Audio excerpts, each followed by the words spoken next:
Motherfucking mini episode. Mini episode. Motherfucking mini episode. Yep, there it is, ladies and gentlemen. Welcome to another phenomenal, beautiful, romantic, I don't know why it would be romantic episode of My Mama Told Me, the podcast where we dive deep into the pockets of black conspiracy theories, and we finally work to prove the theories that you, the listener, have at home. This is it. It's a mini episode. We're doing one of them short bitches again. And we ain't got nothing against short bitches. Sometimes bitches is big, sometimes bitches is small. Either way, we love all our bitches. Do we not, listeners at home? We love our bitches, and this bitch is no different. We have a great episode ahead of you. I got an email from a person named Daniel. Daniel sent me a theory that he wanted me to dig into, and I'm excited to share it with you. This is not one of the classic I play the voices. You're not gonna hear another human's voice. You're stuck listening to me. So buckle up as I attempt to read Daniel's email. Now, Daniel said, "Hey Langston, my mama told me that the entire bottled water industry emerged out of racism." Oh shit. She waffled on. They only ended Jim Crow once they decided to bottle water for the whites and shun water fountains anyways. And the bottled water industry was created to cater to thirsty whites in Jim Crow states who no longer felt comfortable enough to drink from the newly desegregated water fountains. Now, my mom is a white lady from Schenectady, New York, so I'm not sure where she gets these theories, but she was married to a black man first. My older siblings are half black, and it's not something I've heard from them or their father hint at IDK if this was something swirling around in the zeitgeist in the 1980s and she caught wind of it, or if she just likes to hotep that shit. Either way, I love the mini episodes and felt this could be a good topic. IDK. This was from Daniel. And now there's a lot in this that I enjoyed, Daniel. First of all, thirsty whites. I'm going to be using that a lot more often in my personal exchanges. Everybody's going to be a thirsty white as far as I'm concerned. And your mother having married a black man and found her way back to the white man. Now that's devildom if I've ever heard of it. Once you go black, you never go back, mostly because your family, they disconnect from you. They're not really interested in you as much anymore now that you've been tainted. But your mother found her way back, much like those little big feet men from that Lord of the Rings show movie. What is it called? What were their names? I shouldn't be asking anyone because I'm alone. The Bagger Vance, was that? No, they weren't Bagger Vance. That was Will Smith. He had a different racial issue in that movie. Anyway, the point is, I started doing some research, Daniel, into your mother's theory about these supposed white water fountains leading to the end of Jim Crow. That's a silly fucking concept that white people were so upset at the very idea that they would have to share water fountains that they created water bottles and then ended an entire era of segregation. I don't know if it's true, but I did do some research and I did find some pretty interesting stuff. Now, let's start from the beginning. I think we all feel like we remember when America first started running the bottled water scam on us, right? We all have memories of that. For years, I remember it through McDonald's. I remember I would go to McDonald's, which I want to say this, which is a corporation I've long maintained has never done anything bad to anyone in the history of time. McDonald's is perfect. McDonald's never hurt anybody. They're flawless in their behavior. But for years, I didn't even know McDonald's had water. I didn't know they served water at all. Cup, bottle, nothing. I thought McDonald's just had soda. And if you didn't want soda, you could drink the inside of an apple pie. You know what I mean? You would just stick a straw in an apple pie and you'd sip that. And that was what McDonald's had to offer. But then suddenly out of nowhere, when I was a young person, McDonald's started offering bottled waters with your meal options. It blew my mind that they were charging for water. I had never seen it before. I didn't think it would last. However, the water bottle industry did not start when I was a child, despite what I thought to be true. The water bottled industry, the bottled water industry, I don't know why it'd be watered bottles, and that doesn't make sense at all. I am drunk. I am drunk off of the joy of reading your message, Daniel. No, I'm drunk off of whiskey. I'm whiskey drunk, Daniel. The point is, the first emergence of bottling and selling water actually came in the first half of the 19th century. The 19th century. That's the 1800s, you dumb fucks. Some of y'all don't know how to measure time in that way. But 1800s is when we first start selling bottled water. Back then, bathing and drinking water was super unreliable. You know what I mean? Every glass of water you drank back then pretty much had a little bit of horse knee in it. I think that's how it went. You just drink some water and be like, God damn it, this got some horse knee in it. But you couldn't afford to throw the water away because you had to go to a well where the horses would dip their knees. So you just drank it anyway. But so back then, these fancy people would often buy bottles, quote unquote, from sellers who had access to rare springs in New York and Maine, in West Virginia. However, as Americans began to improve our filtration systems and remove the horse knees floating in our glasses, the bottled water industry took a major hit. They were doing hot. They were doing great for a while, selling these rare waters. And then suddenly they had to dial it back, so much so that at one point in the 1970s, the bottled water industry had gone down so low that they were selling essentially a gallon and a half of water, of bottled water per person per year. That's it, a gallon and a half.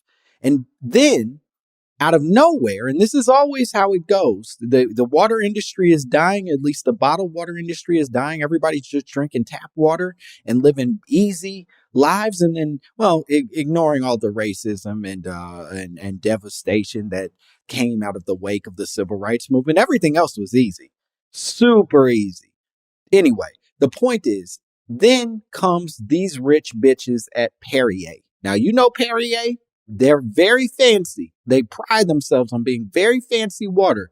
And by the late 70s, they figured out how to pitch their water as like this foreign, rare treat, which causes waves of people at this time to want to spend more money than they've ever spent on water for something that they otherwise were able to access for free. And like all things related to capitalism, once this happens, a snowball effect happens of competition, of people beginning to create their own water companies and create more fancy origin stories for where their water comes from and what kind of cool things it does for your health and your body. So much so that water hits this major upswing in sales, and it forces the soda companies, which for a long time were just selling soda. They were just proud, Pepsi sold Pepsi, Coke sold Coke, and cocaine, but mostly Coke. And so they're selling what they know, but so much so that the water companies are now in competition with them, and they begin making their own bottled water, thus causing the market to become literally flooded. Look what I just did right there. Literally flooded with bottled water options. And by the time we get to 1994, the bottled water market was growing by 30% each year. 30% each year. That sounds like the rate that my penis grows. No, Langston. No, this isn't a crass podcast. This is a podcast for learning and growth. You don't get to make penis jokes. My apologies. And today, Americans now drink more bottled water than any other packaged beverage. Any other packaged beverage. And that includes whiskey, which I am very drunk on right now. Now, the question, Daniel, that you brought up, that your mother, who once was with a black man and is no longer with a black man, and we'll study that later, how she made her way out of that. But more importantly, the question that your mother asked was, how does this relate to race? And what I found is, as it turns out, 40% of the U.S. population still, to this day, drinks water from unsafe systems. That's right, 40%. And you guessed it, Daniel. Most of those 40%, most of that 40%, most of those thirsty bitches are people of color. That's right.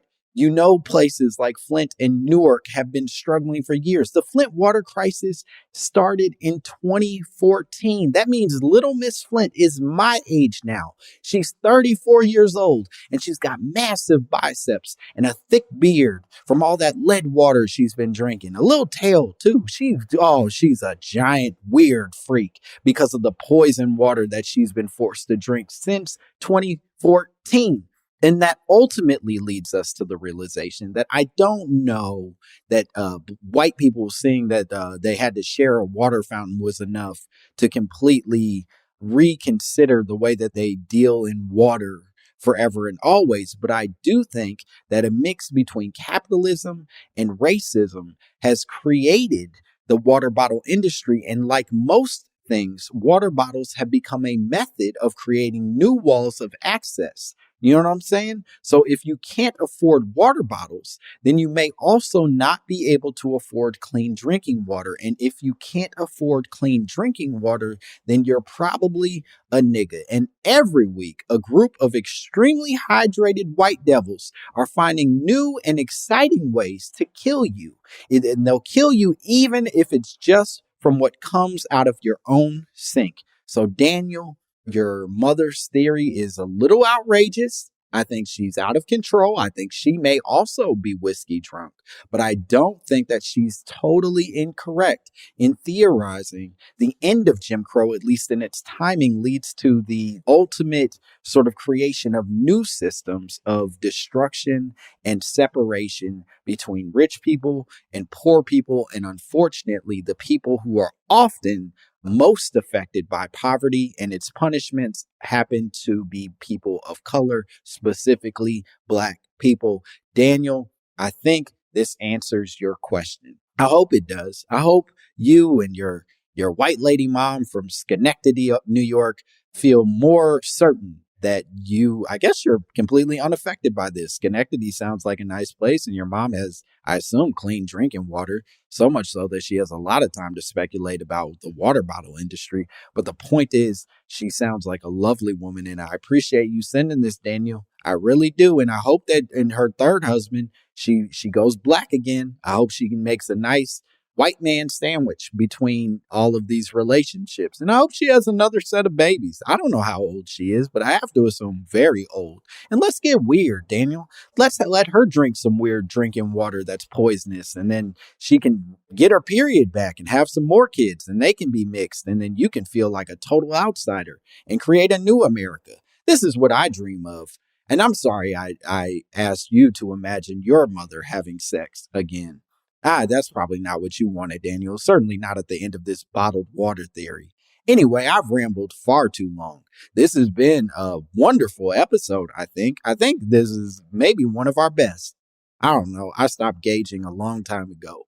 Anyway, if you want to send me stuff like Daniel, if you have ideas that are floating around in your mother's head that have since been transferred over to you, you can send them to mymommapod@gmail.com. I read them all. I don't always reply to everything. Some of them make me hugely uncomfortable. And, I got to work past that. I'm extremely grateful for each and every one of you that sends stuff, but some of the things you send, shame on you. You really got to self-reflect and take a minute to be like, should I press send and ask another adult to absorb this into his psyche and go on with his day, knowing that this is the way the human brain works? I don't think you should, but it's not for me to judge. Anyway, mymommapod@gmail.com. Send me shit. And please subscribe. I don't know why I say like. Can you like podcasts? Like it, subscribe it, retweet it. Do whatever you need to do to make this podcast as successful and popular as possible. And leave a comment.